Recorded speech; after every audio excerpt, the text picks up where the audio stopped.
এই প্রযুক্তির জমানাতে আপনি কোনো ষড়যন্ত্র তত্ত্ব এই কোম্পানি সেই কোম্পানিকে দিয়ে করতে পারবেন না। বাংলাদেশ রাষ্ট্রকে বাংলাদেশিরা, সবুজ পাসপোর্টধারীরা গত 16 বছর দিল্লির কাছে বেচা দেয় নাই, বাংলাদেশে থাইকে দিচ্ছে। অতএব বিদেশি কোম্পানি আসলেই বাংলাদেশের সব চলে যায়, ব্যাপারটা তা না। এবং দেখেন, যারা বলছেন এবং যেই শত্রু রাষ্ট্রের মদদে বলছেন, সেই ভারতেও কিন্তু আপনার 5টা বন্দর হচ্ছে ডিপি ওয়ার্ল্ড চালায়। কই, ভারত তো চিৎকার চেঁচামেচি করে নাই, পাকিস্তানেও চালায়, চীনেও চালায়, শ্রীলঙ্কাতে চালায়, ইভেন পশ্চিমা দেশগুলোতে, ইউরোপ আমেরিকাতেও আপনার এই ধরনের ইন্টারন্যাশনাল টার্মিনাল অপারেটর যারা আছে আইটিওকে দিয়ে তারা বন্দর চালায়। কারণ এটা ম্যানেজমেন্টের ব্যাপার। যে কোম্পানি, যেই দেশ যে কাজটা ভালো পারে, আপনি তো সেই কাজটা তাকে দিয়ে করাবেন যদি আপনি উন্নত হইতে চান। সারা পৃথিবীতে আপনার 400+ বন্দর আছে, 405-6টার মতো সমুদ্র বন্দর আছে ফাংশনাল। তার ভিতরে চট্টগ্রাম বন্দরের অবস্থান হচ্ছে 337তম। আপনি কি রকম উন্নত দেশ বুঝতে পারছেন? এখন সেই রকম একটা বন্দরকে বিশ্বমানের করবার জন্য যে আয়োজন, সেটাকে ষড়যন্ত্র আকারে দেখাটা খুবই দুঃখজনক। তাহলে যারা এই ষড়যন্ত্র তত্ত্বগুলোর কথা বলছেন, তারা আসলে কেন বলছেন? তারা বলছেন এই কারণে যে এই বন্দর কেন্দ্রিক যে হাজার হাজার কোটি টাকার লুটপাট বাণিজ্য আছে, এই লুটপাট বাণিজ্য বন্ধ হয়ে যাবে। এই লুটপাট বাণিজ্যের প্রথমে আছেন হচ্ছে রাজনৈতিক নেতাকর্মীরা বিভিন্ন দলের, এবং বিশেষ করে যারা ক্ষমতাসীন থাকেন অথবা সবচেয়ে বড় দাপটমান দল থাকে, সেই দলগুলোর রাজনৈতিক নেতাকর্মীরা এবং তাদের কর্মচারী কিছু শ্রমিক সংগঠন আছে। এরা হচ্ছে এখান থেকে হাজার হাজার কোটি টাকার যে লুটপাট বাণিজ্য করবে, এইটা ক্ষতিগ্রস্ত হবে। এই জন্য দেখবেন তারা ভারতের সুরে সুর মিলায়া এই কথাগুলো আমাদের এখানে বলার চেষ্টা করছে। প্রশ্ন হচ্ছে যে আপনি লুটপাটের পক্ষে রাজনৈতিক দলের বক্তব্য তো দেশের পক্ষে না। এবং দেখেন, এই ধরনের ঘটনা কি এর আগে আমরা করি নাই? এটাই প্রথম না? এটা প্রথম না, আমরা বহুবার করেছি। গার্মেন্টস ইন্ডাস্ট্রি বাংলাদেশে ডেভেলপ করলো কিভাবে দেখেন। 70-এর দশকের শেষের দিকে যে দেশ গার্মেন্টস শুরু হয়েছে প্রথম জিয়াউর রহমানের সময়, এই দেশ গার্মেন্টসের প্রায় 200 অফিসারকে দক্ষিণ কোরিয়া নিয়ে তাদেরকে ট্রেন করিয়েছে যে গার্মেন্টস ইন্ডাস্ট্রি কিভাবে চালাইতে হয়।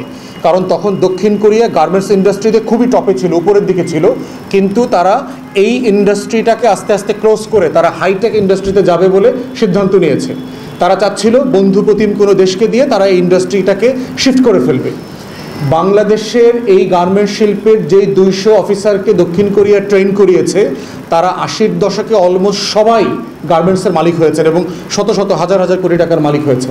কই, তখন তো কেউ বলে নাই যে আমি কেন ওখানে শিখতে যাব, কেন আমার গার্মেন্টসকে বিদেশিরা ট্রেন করবে, ইকুইপমেন্ট দিবে, এটা তো বিদেশিদের দখলে চলে যাবে। এই আলোচনা তো কেউ করে নাই। আমার মোবাইল টেকনোলজি কীভাবে ডেভেলপ করলো বাংলাদেশে, গ্রামীণ ফোন কীভাবে বিশ্বসেরা কোম্পানি হইল, নরওয়ের কোম্পানিকে বাংলাদেশে আইসা গ্রামীণের সাথে ইনভেস্ট করাইতে হয় নাই।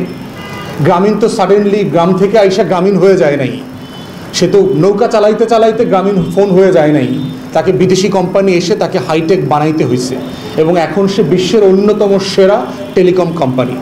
আপনি দেখেন, একইভাবে মনে করে দেখেন, বাংলাদেশে যখন আমাদের বঙ্গোপসাগর দিয়ে ফাইবার অপটিক্যাল কেবল তার টানা হচ্ছিল, ইন্টারনেটের কেবল, সেই 90-এর দশকে, তখন বাংলাদেশ সরকারকে তারা বলেছিল যে আমরা বিনামূল্যে বাংলাদেশের জন্যই তারটা টেনে দেব।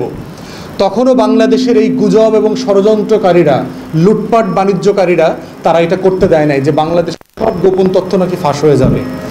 যেই বাংলাদেশের নির্বাচন কমিশন তার নাগরিকদের 6 কোটি 7 কোটি মানুষের তথ্য সেফগার্ড করতে পারে না, যেই সোনার বাংলায় কেন্দ্রীয় ব্যাংক থেকে টাকা লুটপাট হয়ে চলে যায়, সেই সোনার বাংলার রাজনীতিবিদরা বঙ্গোপসাগরের নিচে তার টানলে নাকি দেশের সব তথ্য বাইরে চলে যাবে।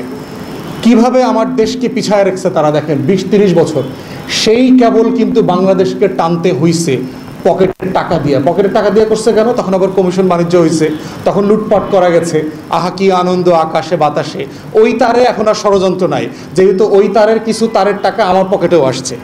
এই হচ্ছে বাংলাদেশের উন্নয়নের গল্প। একইভাবে আপনারা শুনেছেন যে বিডার চেয়ারম্যান বলেছে ইনভেস্টমেন্ট সামিটের সময় যে স্যামসাং 12-13 সালে $22 বিলিয়ন বাংলাদেশে ইনভেস্ট করবার জন্য এসেছিল। $22 বিলিয়ন। আমাদের যে উচ্চ মূল্যের শেখ বংশের দুর্নীতির পদ্মা সেতু করতে কিন্তু $3 বিলিয়ন লাগছে। মানে এই উচ্চ মূল্যের টাউটের সেতু 8টা করা যাইতো যে টাকায়, সেই পরিমাণ টাকা বিনিয়োগ করতে চাইছে স্যামসাং। শুধুমাত্র এই আওয়ামী লুটেরাদের কারণে এই বিনিয়োগ বাংলাদেশ পায় নাই। অতএব যখনই উন্নয়নের জন্য আপনার ষড়যন্ত্র তত্ত্ব শুনবেন, তখন বাংলাদেশের মানুষকে, নাগরিকদেরকে খুব সিরিয়াসলি ভাবতে হবে, মূল্যায়ন করতে হবে আসলে বাস্তবতা কতটুকু।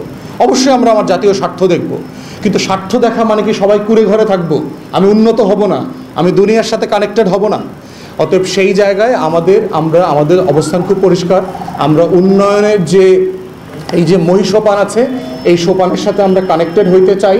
শুধুমাত্র আমাদের আহ্বান হচ্ছে বাংলাদেশ সরকার এবং বিডার নেতৃবৃন্দ যারা আছেন, যারা এই উদ্যোগগুলো নিচ্ছেন, অতীতের যে আদানি টাইপের চুক্তি, ফারাক্কা টাইপের চুক্তি করে বাংলাদেশের স্বার্থ লঙ্ঘন করা হয়েছে, এই রকম কোনো চুক্তি যেন আপনারা না করেন।